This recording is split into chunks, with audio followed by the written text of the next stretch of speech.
Welcome to our channel. If you need to reset your Instagram password because you forgot it or want to update it for security reasons, follow these simple instructions. Step 1. Open the Instagram app on your smartphone or go to instagram.com on a web browser. Step 2. On the login screen, tap or click on Forgot Password below the login fields. Step 3.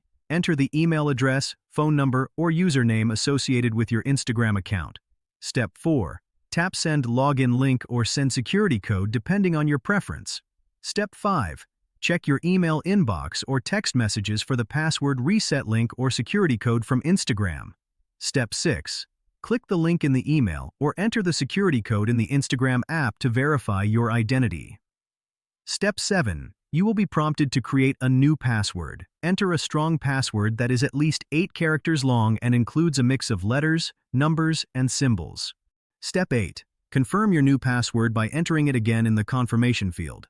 Step 9. Tap Submit or Change Password to save your new password and log back into your Instagram account. Step 10. For added security, enable two-factor authentication in Instagram settings to protect your account from unauthorized access. Don't forget to like this video and subscribe to our channel.